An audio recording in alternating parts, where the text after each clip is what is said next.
voice in my head is set to fade away. I hear you quite slowly, distracts my head. It's a girl in the middle of the nothingness. And you tell me why, so I'll do my true. And I spend 3 days explaining to you. And you disappear in front of my eyes. So that's why I remember I'm under lies. And it really means the sunshine, sunshine, my lord.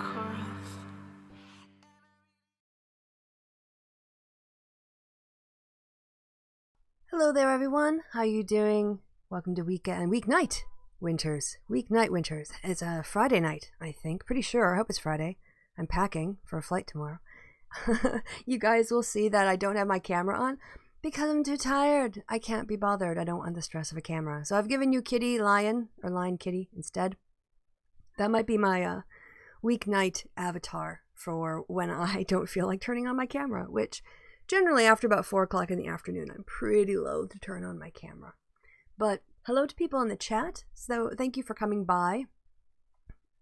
I know that this was short notice, a couple hours at the most, perhaps. But you guys are rolling with it, and I'm out here. I'm grinding for you guys. I'm here doing a show because I'm not going to be able to do one this weekend. So I didn't want to leave you high and dry. People who were expecting something on Saturday, well, you're not getting that. But you get this. I don't know if it'll make up for it. This is going to be one of those weeknight shows that I was talking about. And one of my aims here is to talk about more serious topics than I do on the Sunday show. Leave that for easier dunking and slightly more lighthearted stuff. But as long as there's a lot of stuff to be talking about, let's get on to talking about it. So hello, by the way, to the chat. Mariana, I see is in there. Mithril, hello. Sibling, Anon, hello. Espit, Weak Bosun, and Jim, highly critical as well. Hello there. Yeah, the kitty is awesome, isn't he or she or whatever the kitty is. Right. So I basically tonight's show is gonna go as long as I feel like it because I'm super tired. But let's start out with a bit of breaking news. I want to thank my news hounds in the chat. If you guys scroll up, I can't remember who did it. It's on the video screen maybe because I've got the chat up here. Who was it? Was it Mariana? Mithril. Yes, Mithril Hunt. Thank you for letting me know. As you can see, I highlighted the last name to find the news story. Not only did I find a news story, and by the way, I'm sure Kevin will be doing something about this at some point, so I might even be stepping on his toes. I'm going to go ahead and turn my volume up a little bit. I think I'm just being a bit soft-voiced tonight, and I'm not as close, as loud as I normally am, so that should be a little bit better. Right, yeah, Stephen Yaxley Lennon has been found guilty of contempt of court, and I found a press release put out by the British government. I didn't really know the British government put out press releases about court results. Do they do this for everybody, or just people that they think that there's a bit of media interest in? I don't really know, but let's read on and find out. Also, let's keep up with the chat. All right. Oh, and Marianne has some more breaking news for us as well. So 5 o'clock on a Friday. Or 7? I guess that's. Yeah, that's the time where I am. Sorry, I'm buffering, taking in information, processing information, trying to talk at the same time. That's a lot on a Friday night brain. That's quite a lot. Right. So this press release was put out by the British government, and we're gonna see what they have to say. Stephen Yaxley Lennon, aka Tommy Robinson, has been found to be in contempt of court after filming outside Leeds Crown Court during a trial. Well, good, because he did it. I mean, it's not like a question of whether or not he did it, and whether or not the law exists to punish people who break the law on that kind of interference with the judicial system. But he totally did it. In May 2018, the press release goes on, Yaxley Lennon live-streamed a video outside Leeds Crown Court that contained information in breach of reporting restrictions. He has also approached defendants and told his followers to harass them. He was originally found to be in contempt by the trial judge at Leeds Crown Court. However, Yaxley Lennon successfully appealed this finding, and the Court of Appeals ordered a rehearing. The judge at that rehearing referred the matter to the Attorney General's office. The Attorney General, Geoffrey Cox, reviewed the case and concluded that contempt proceedings should be instituted. This decision was made independently of government and was based on an assessment of the evidence and a review of whether it was in the wider public interest to institute proceedings. This is a very legal document. It's not so much a press release, really. It's more like a very legalese. I mean, it's well written. It's very easy to read. It's very nice, but it doesn't really read like a press release. Anyway. Today, the High Court found Yaxi-Lennon to be in contempt of court. Sentencing will take place at a later date. Speaking after the hearing, the Attorney General said, "Posting materials online that breaches reporting restrictions or risks prejudicing legal proceedings is a very serious matter, and this is reflected in the court's decision today. I would urge everyone to think carefully about whether their social media posts could amount to contempt of court." So there we go. He's stuck in jail. He's stuck in jail. Tommy Robinson stuck in jail. I guess going to rehab didn't help. Well, maybe it'll help at the sentencing. Who knows? It didn't help in the guilty or the innocence, but maybe in the sentencing, his attorneys will bring it up. So that's a thing that happened. And also, as you've got here, Pris is saying, the AfD, which is the German far-right party that did pretty well in some elections in the last couple of years, messed up their paperwork and are only allowed to run with a list of 18 people in Saxony. So it's kind of hard to win seats if you can't run people. Paperwork's important. Don't be messing up the paperwork or the money in campaigns. That stuff is very public. Bad idea. People who get, who do dodgy deals with campaign money, comes back to haunt ya. If you do your paperwork poorly, comes back to haunt you. Just cross your, well, in this case, crossing your T's and dotting your I's, but happily they didn't. Happily they were too incompetent. Right. So, thanks for the Twitter shout out. Oh, someone shouted out. I don't know. You guys are talking to each other. All right, we can close this and go over. All right. I know I guess I should talk about Trump. So with that news out of the way, we all saw, guys. We all saw the clips and things, I'm sure, on social media from the 4th of July thing, which got rained out, which is very funny. I have to say, it got rained out. It was not as, sort of, that kept attendance down, which, and then Trump's speech, which he thought he was being this great man, and all he was doing is talking at points in a sing-songy voice about, I don't even know who Cornwallis of Yorktown was. He wasn't of Yorktown. He was just in Yorktown, wasn't he? Because, that was where he was at the time. That's where his armies were, but he wasn't of, it's like Robin of Locksley. That's what I thought of when he said that phrase. And he said the Revolutionary Army took the airports. What? What?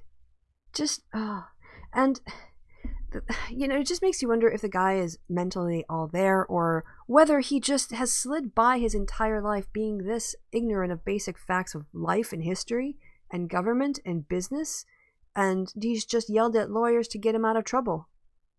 Very difficult to say which of those it is. But it seems to me that we definitely have crossed the line. It's hard to say when it happened. I think it just started happening brick by brick, and now there's this fascist wall around the White House. He was just there. He's not from Yorktown. Exactly. That's what the Ashen Knight is saying. So we have, tanks on parade in Washington, D.C. We have children in cages, adults in unsanitary, unhealthy, unsafe, and definitely unconstitutional conditions for attempting to legally apply for asylum. We have a militarized southern border with troops. They can't really do anything. They're supposed to be just sitting there on the border because of the Posse Comitatus Act. But we have a militarized border, only not airports where other people are coming in from, or Canada, but just to catch people from a certain national origin. We've got, Trump is now ordering his Justice Department seems to be defying a federal court injunction against, find a way around this citizenship question. because their aim is to depress the number of people who are undocumented reporting that they're residing in the States. Now, why is it sort of, let me just act like a nerdy statistician for a moment, and for those of you who don't understand quite why it's so important that a citizenship question not be put on the questionnaire. So census information obviously contains a lot of your personal information, how many people there are in your household, when you were born, all kinds of stuff. And when we do surveys, the more information you ask from people and the more sensitive information you ask for people, the less likely they are to respond and reply or choose to answer that question. The census is a very important statistical document in terms of the distribution of the population of America. One of the things that it's used for is to calculate how much aid each of the states gets. Or, we do different calculations using the census data. For instance, when we do a sample for a polling, we try to make it nationally representative. And how would we base that off of? Census data. So from the perspective of a statistician, accuracy in the census, most important thing. That's definitely, you want to be able to catch everybody.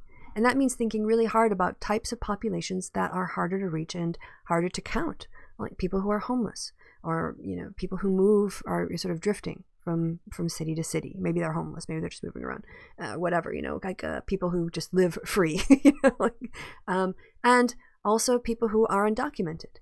Because if you tell the census worker all this information about you, your personal household and your income and other things about your religious beliefs, whatever else, and you have all that information, and then they ask whether or not you're a citizen, and you say no, you realize that in other states, they will take, like where they did in Texas, where they took a list of people who were residents and then looked and compared it, not citizens, but legal residents, and compared it to the voting rolls, and they just assumed all those people were illegally voting, and they took them off the rolls, and not a single case of a person illegally voting came from this. So the government now would have that information, and they could trace it back to you. That means people aren't going to give out information that they think is going to put them in danger, which means that they might be less likely to participate in the census, which would make the populations of the states look smaller, which means that states with larger undocumented populations would actually financially be hurt. The citizens of that state would be hurt because they wouldn't have as many resources as the actual population of the state would entitle them to in terms of federal aid. So there's a very good statistical reason, methodological reason, research-wise. If you want to know how many people are in your country, then you need to figure out how to get them to participate. And the whole reason, as we know, it's racist. The whole point of attempting to redraw the lines of the census is to prevent the kinds of changes that are happening in the country, population-wise. They just want to cover it up. So instead of, those states actually getting more aid and being recognized for their sizes, then, they're going to be disadvantaged. And white areas are going to mostly, where people don't have undocumented workers, are going to get more resources, and the map will be sort of shifted a little bit. It's the same thing they do with gerrymandering. They want to basically find a way to strengthen the power of white, Christian, conservative families with households headed by men. And because real numbers will threaten that, they have to try to manipulate the numbers. It's a pretty big issue, at least for me as a statistician and a methodologist, not only for the political reasons, but just the integrity of the count.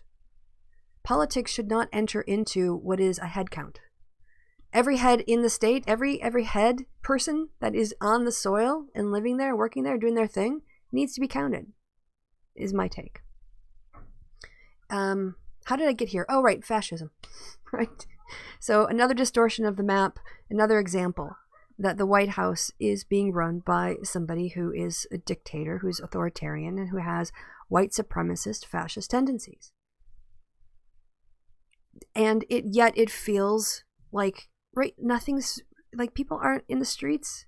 We saw drawings from kids on national television, drawing pictures of cage wires because they were they were drawing a picture of their time in the detention center. And that's our government doing that to these children. And I know, I wish, that's like, I wish I could be there. I wish I could be protesting. But at the same time, I'm like, oh yeah, this is how the Nazis got away with it. People just have jobs and stuff, and they're busy, and they have a lack of empathy for an outgroup. And so as a consequence, they're quite happy to let that outgroups have their human rights and their civil rights violated. Because they don't really care about them, and they're too kind of busy with their lives. And then the outgroup expands, right, to another outgroup, and another outgroup, and another outgroup. And suddenly it's only, like it's Republicans winning seats, despite the fact that there are way more Democrats. And what we're going to end up with is a democracy that is not a democracy. It will be the structure of a democracy, but tilted to Republican elite structures with a populist bent in order to manipulate the working classes on guns and abortion, while they stack the court with justices who will rubber stamp their decisions. So, I mean, I feel like we're on the brink of losing our democracy in America. And the thing is, our democracy has had a lot of stress tests. It's been imperfect. And it seemed, I was reflecting on this before we came on air, and I'll maybe wrap up with this, and then we'll go, I can also put on, I thought I was going to do more on Twitter, but I didn't. So we can look at cute animals while I finish this up. My thought was that there's a Republican, I don't know his name, he doesn't really show up on my radar too much. He's the one Republican who was criticizing Trump and saying he was for impeachment. He left the party to be an independent yesterday, maybe. And Trump insulted him, as Trump does, because Trump's a jerk face. But the guy who resigned was blaming partisan loyalty, which I agree with, but also the kind of like the two-party system, which I tend to disagree with. And let me explain why. I don't think there's anything inherently wrong about the two-party system, especially it's a natural consequence of winner-take-all elections. The problem with the system isn't that we have two parties, it's that the lines drawn around the population such that who gets to represent people is flawed. And a two-party system needs to have the full range of the population. It needs to have people in the center left, and the middle left, and the far left, and people in the center right, and the middle left, or middle right, and the far, well, not the far right. But in terms of what those two parties have to cover, they actually have to, should have quite a healthy, spirited internal discussion, as internally as well as externally. So I don't think, and if you look at other systems, let's just say, Labour right now is polling fourth in Britain after the Conservatives, Brexit, and maybe the Lib Dems. So, and European party politics isn't like a cakewalk. So PR's got its advantages, it's got its disadvantages as well. But so it's not the two-party system that's a problem, it's the gerrymandering that's the problem. And I think if we can, we have to look at how we make our system better. This is my larger point. I remember what it is now. The American system in terms of who gets to vote has always been terrible. It's always been terrible from the start. In fact, a lot of civil rights history has been fighting to expand the notion of who counts as a citizen, because the first draft, the 1.0 version, was crap. I know you don't have PR in the UK, but you do have basically 2.5 party system with the Westminster model. I was thinking of Germany in that case, and France. And European countries in general. Just to be clear. So from that little, from the peanut gallery in the chat.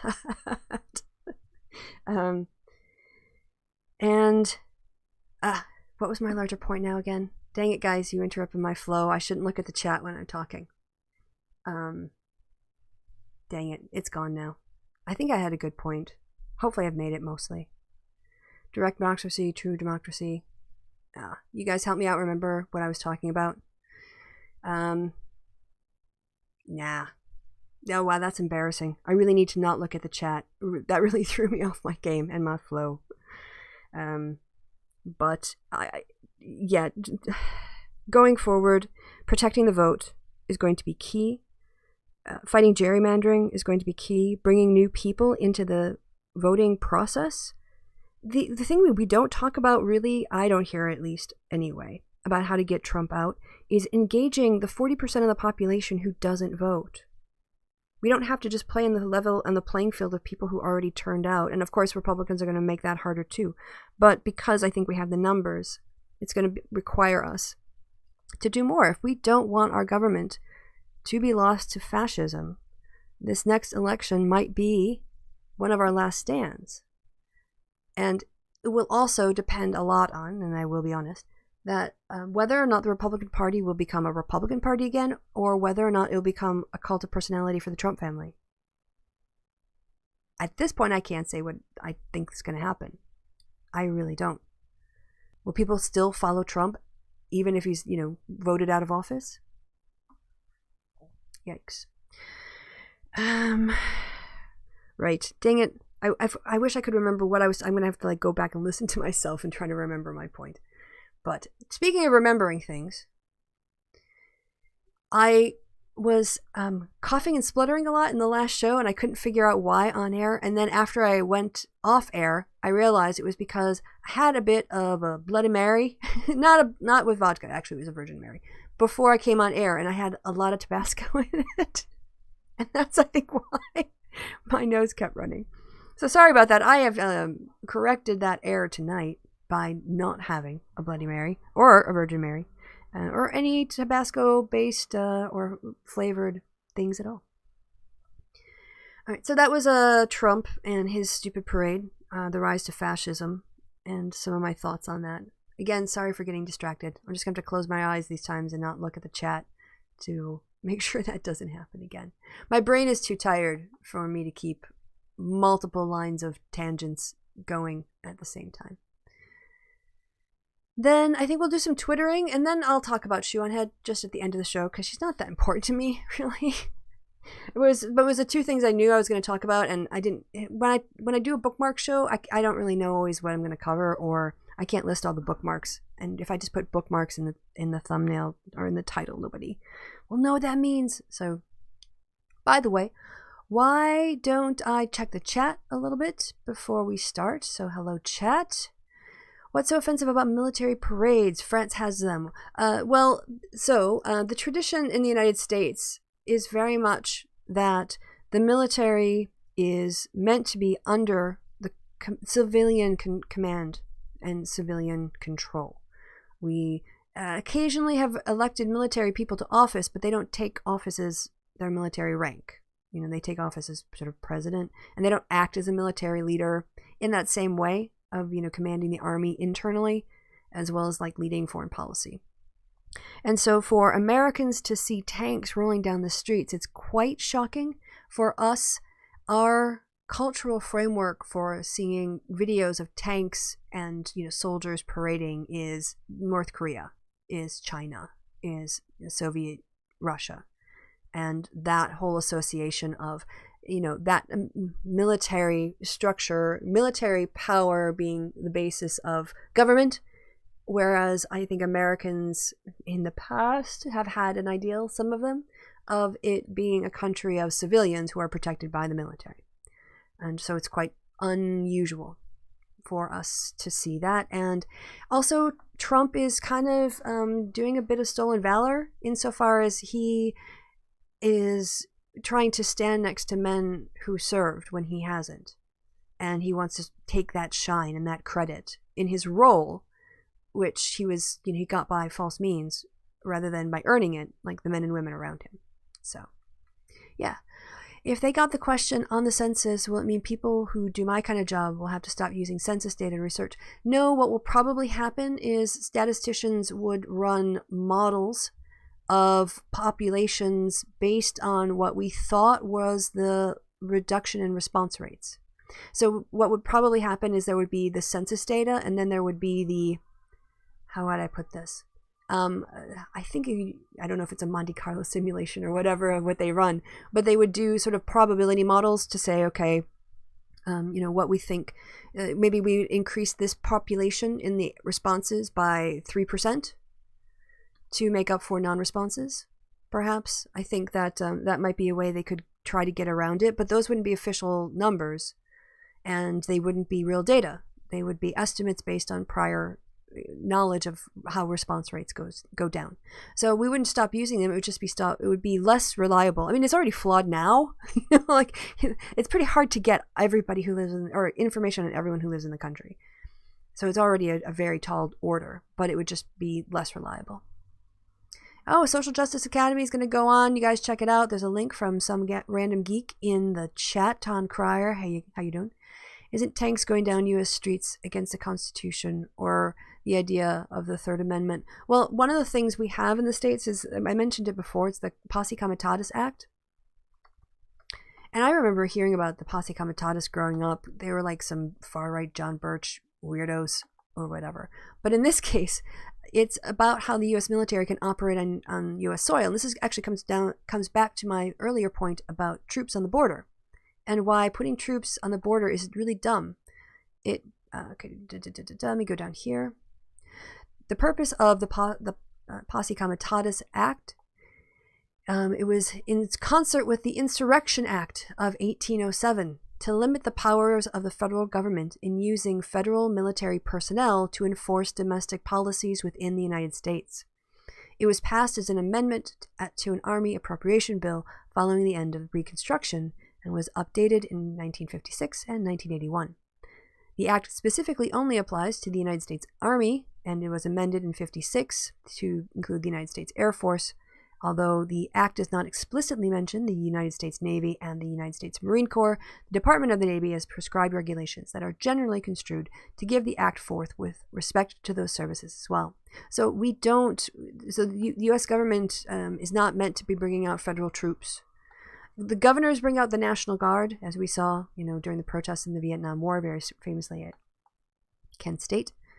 But that Posse Comitatus Act means that if the soldiers who are deployed on the southern border got into some sort of fisticuffs and shot somebody, someone who's trying to apply for asylum, they would be tried for murder, because they're not operating as military. They're just sort of hanging out. Right. A new kids film. The Queen's Corgi plays Trump visiting the Queen for laughs. What do you think of the ethics of portraying a fascist leader as a comic figure in a kids' film? That's a pretty heavy question. I would actually just need to see it before I can comment on it. So I will just put that out there. Like, I can't comment on something I haven't seen. So more stuff from Summer and a Geek. Okay. All right. So a few things now on the, as regards, Germany had something similar in the Grundgesetz. The Bundeswehr can only be used for disaster relief, nothing else. Okay, yep. You guys might have seen this on Twitter, and I thought it was worth an update. There was a woman who was arrested on charges of manslaughter for having an argument with her boyfriend wherein she was the one shot and her child killed. That caused national outcry. People were like, what the hell are you doing? What are you thinking?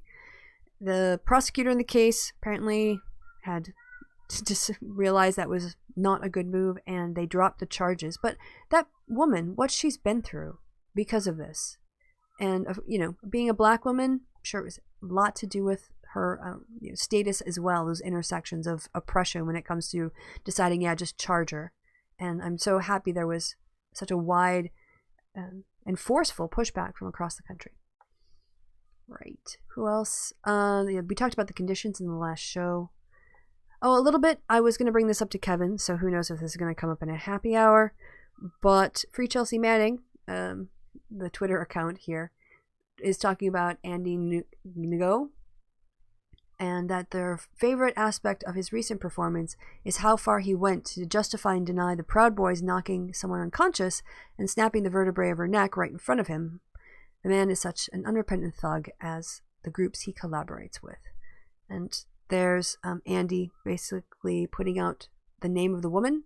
The Antifa woman who got knocked out cold at Mayday PDX is, and then of course they've blacked out the name, She is the person who tried to shut down the James Damore Portland State panel last year by sabotage and damaging the sound equipment.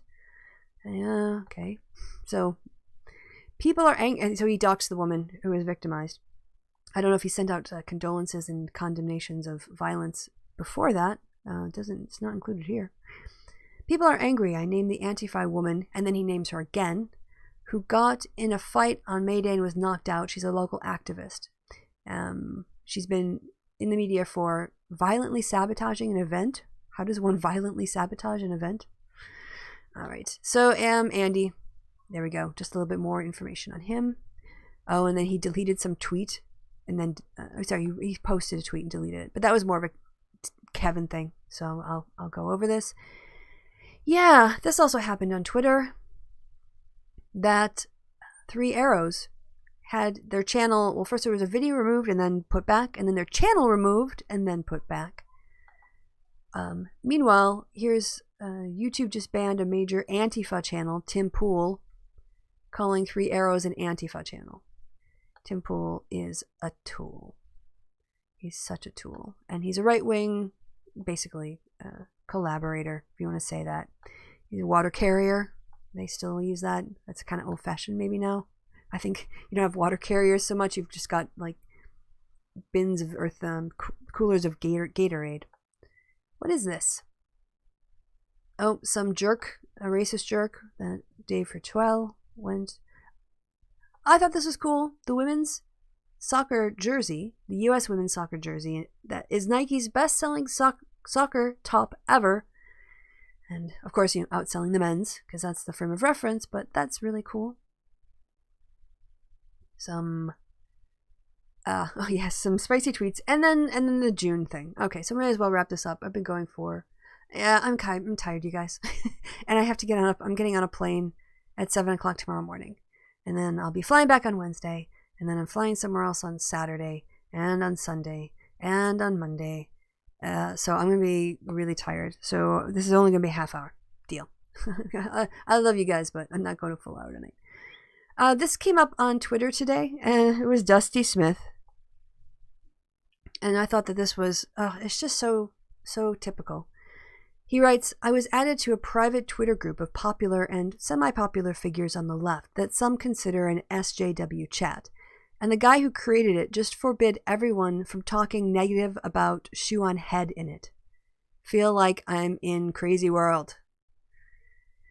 And he goes on to write, there are some on the left who covet her million subscribers and believe they can change her and use her like some sort of weapon against the right. Criticizing her does not jive with their plans, so dissent must be stifled. Which is true. And here's, like, there's so many things you can criticize Shoe0nHead for, but I'm just going to pick 2 today.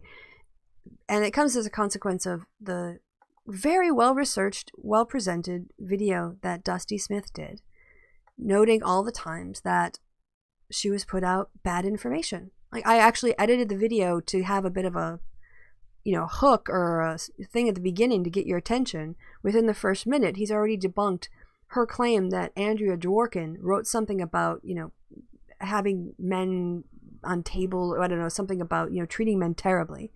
And she attributed it to her as if she said it, when in fact Dworkin had written that for a fictional character in a book. Right? That's just such propaganda. It's such a misinterpretation of that, it's not a misinterpretation, it's a misrepresentation of both her words and her work. And that's just, ridiculous. So and this is kind of the thing that bothers me. This person writes back, hey Dusty, here's a crazy concept. Okay, bear with me. There are some of us on the left who like Shoe. We like her ideas, her personalities. She's a nice person. That's all. No great mystery. Crazy, right? Irrelevant.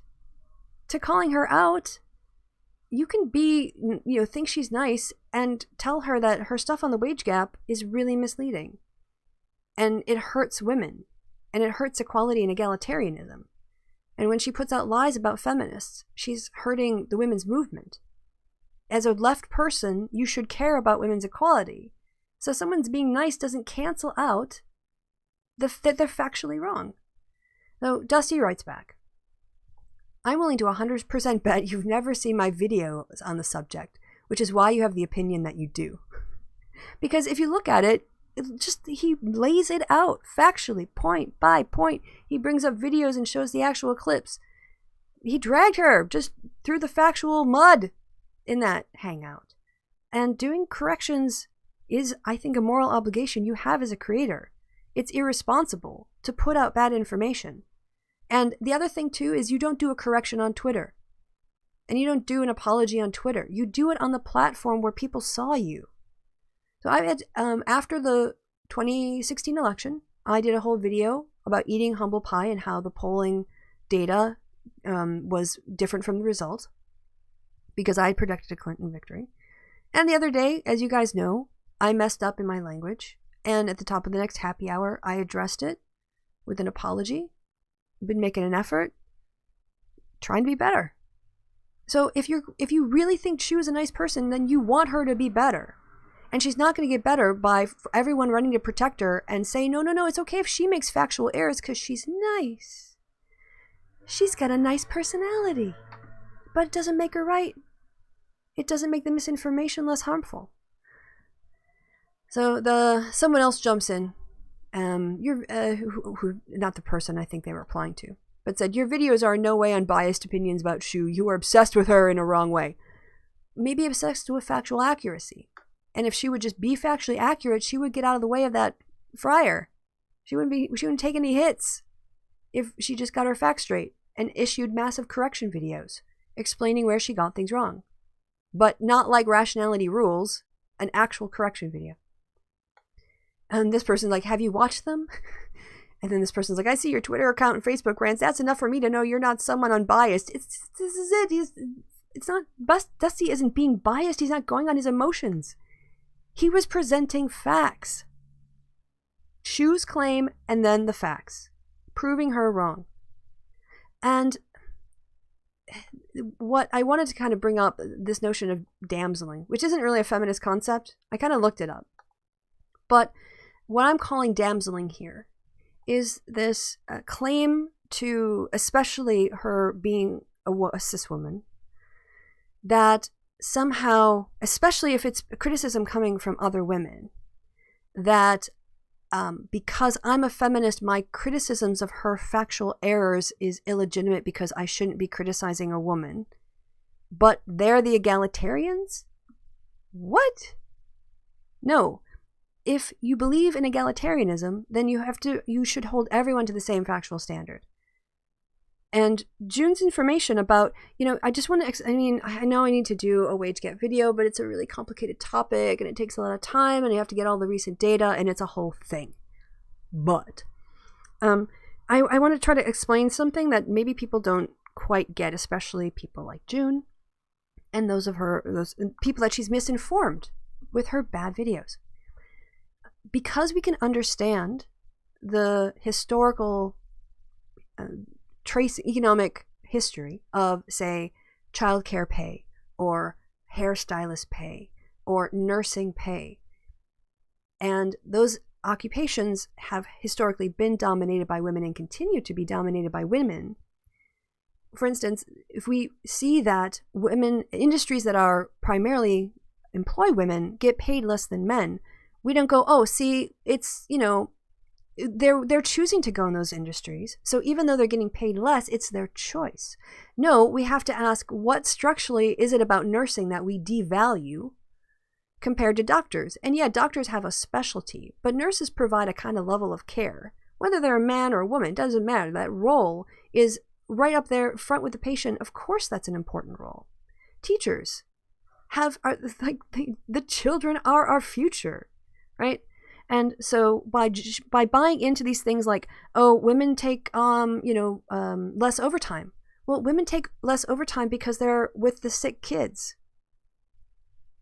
Because women are the primary caregivers. And oftentimes in a two-parent household, if you have a cis couple, then that actually, her staying home to be with the kids sick allows him to do more overtime.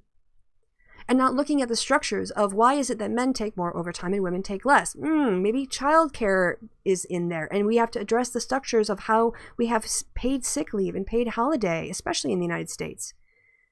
Or how about this? A disproportionate number of people who are, at minimum wage or just above are women. A massive increase in the minimum wage would go a long way to shrinking that gap.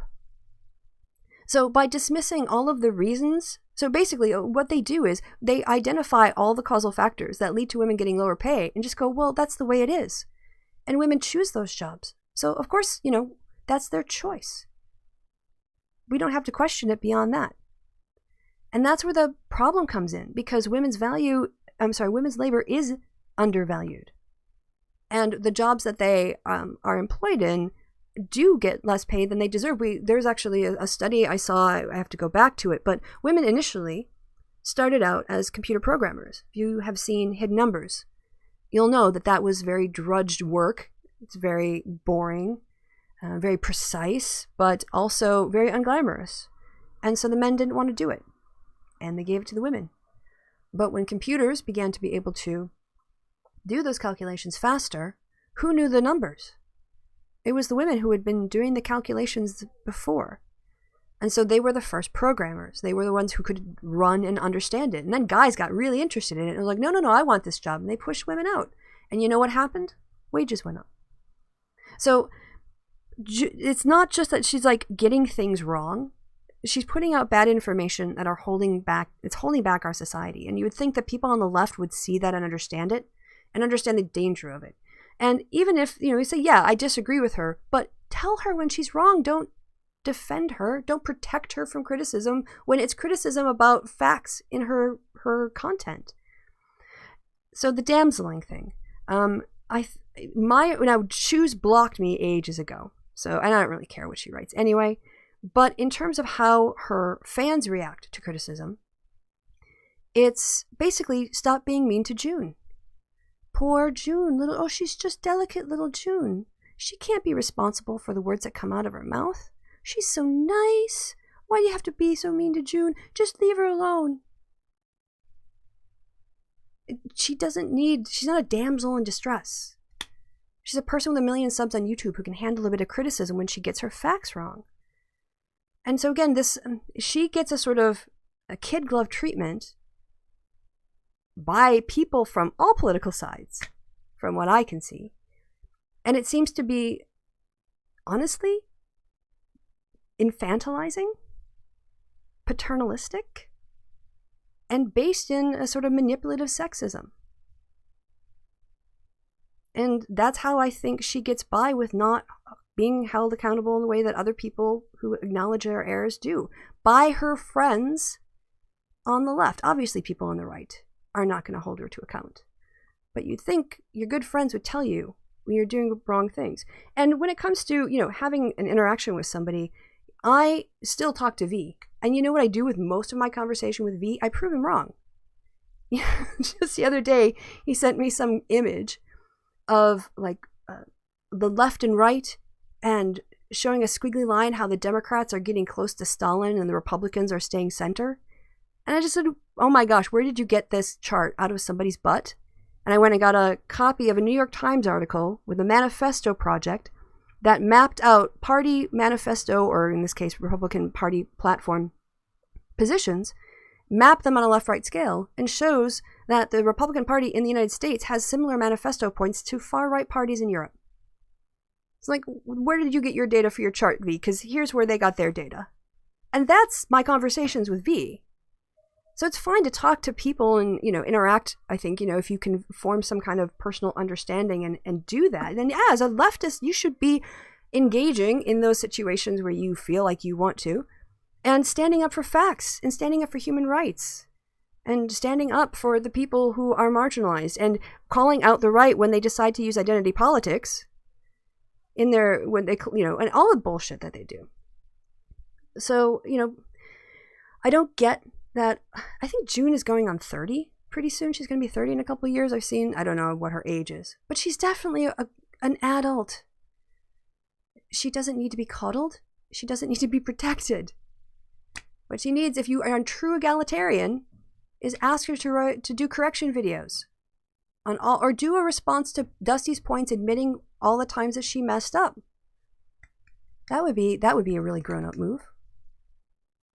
So that is about my thoughts on June, or Shoe0nHead, her damseling tactics to avoid accountability, and my bemusement at why people protect her.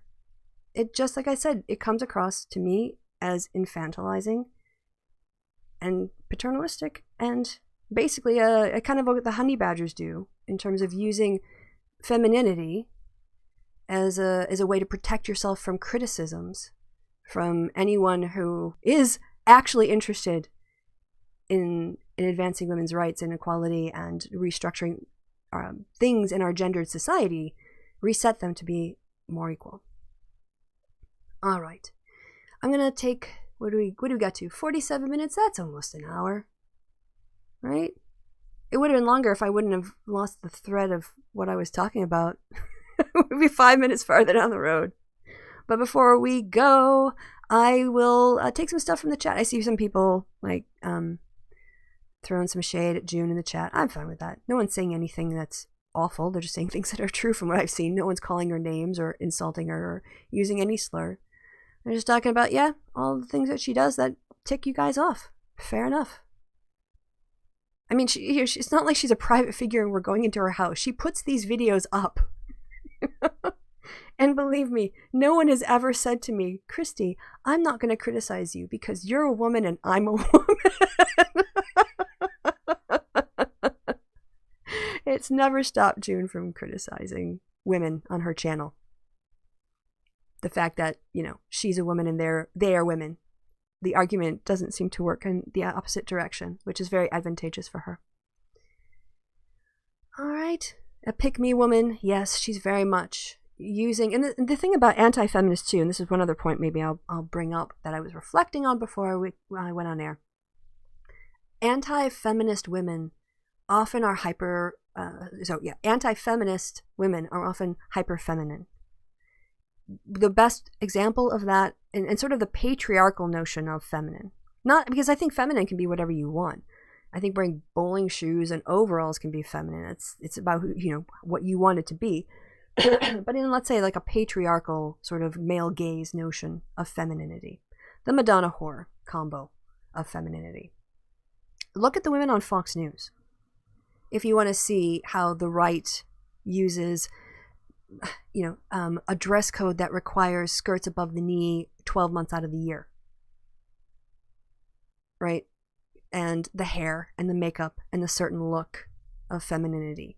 And then this hyper-femininity, when women who have this are talking against feminism, you know, this is a sort of a legitimation of their womanness. You know, I'm playing into this, I am a woman and I speak for women, right? And I see, I kind of see that from June. She's very much still operating off of that, you know, certain kind of like, I don't know, it always strikes me like about a 16-year-old high school girl look that she rocks. Like it hasn't really evolved as a look. And it's the way, you know, if you look at her thumbnails, she's always very cutesy, very sweetsy, right? Very sort of Minnie Mouse ears, like she's eternally 17. And that to me also is part of that damseling part of what she does. You know, if she was more like a Laura Ingraham, I don't think, you know, Laura Ingraham would be more like that, I'll come and debate you myself, a kind of attack tactic, I should say, or approach. But June is sort of like wants to criticize from behind blocks and do a lot of, oh, everyone's picking on me and I supported Bernie. A lot of shit people supported Bernie. You know, that's not a cover. Bernie isn't your shield. You know? Don't be using Bernie to justify the fact that you don't have to do any other work. That's not going to play. So that also seems to me it's a marketing ploy, obviously. Sorry, I'm just putting moisturizer on my hands. You guys probably heard that. I'm really casual and calm now as I'm doing this show. I kind of forgot that I'm on air. But yes, that whole thing is also, I think, part of her marketing shtick, and also the way that by being cutesy sweetsy and undermining feminist arguments by misrepresenting them and providing misinformation, she's sort of drawing on her femininity as a way to legitimize her in the eyes of men who will want to use those arguments and then say, well, a woman said this. I'm just repeating what a woman said. So, yeah, problematic, as Jeff Holiday drunkenly said on Kevin's channel. Shoe tends to wear like boyish t-shirt combo with some good hair and makeup, the like a incel's fantasy of a geek girl. Yeah, and I mean, I don't want to, it's not that I'm criticizing her for her looks or her using her looks. People use their looks all the time. It's the way that she draws on femininity to undermine other women. That's what gets to me. She's using her femininity, hyper femininity, to discredit other women, like, for instance, women who don't want to shave their underarms because they're thinking, why am I spending all this time managing my body for men who probably won't see my underarm? On the off chance that maybe I'll lift my shirt up and they'll look down my sleeve, I want to make sure all the men in the world are protected from the sight of me having some hair under my arms. Like, so she's contrasting, she contrasts herself to feminists in that way. And because she doesn't have the facts on her side, she needs something else to legitimize her critiques. And I think that's what she's using. So, has to moisturize my wings. I have a lot of flying to do in the next few days. Yes, quite. I'm sorry. Here's the thing. I know that I'm not being good on the earth. I do try to take trains as often as possible, but these flights are too long. But as I pointed out to someone else, my big contribution to saving the planet is the fact that I don't have kids. So my contribution is the fact that no one will come after me to continue to pollute the earth. It stops with me. There you go. You're welcome, Earth. There you go, civilization. That's what I've done for you. I'm outsies. All right, guys. I think that's going to be the show. We got to 53 minutes. That's pretty good. Thank you to everybody in the chat for coming by. I unfortunately will not be doing my hangout. I already announced to my snowflakes, people who support me on Patreon. Oh, I have some new patrons that I need to write messages to. That's another thing I need to catch up on. A couple more people joined my Patreon page, and so I'm going to have to sort that out with them anyway. But yeah, I will be back on Thursday, but I might do a happy hour from a hotel somewhere in Britain earlier in the week. But thank you guys for stopping by. I love you all. I'm here for you. Because if it wasn't good talking to you guys and we weren't having fun, then what would be the point of this, right? So thank you for putting up with Lion Kitty this whole time. And I will just, if I can find my mouse. Damn it! There we go. Let's transition out to a little bit of cutesy animals as I say goodbye. So yes, people in the chat, thank you so much. End capitalism. There you go, some random geek. Goodbye to people watching in the future, and we'll catch you all later. Thanks again for watching. Bye-bye.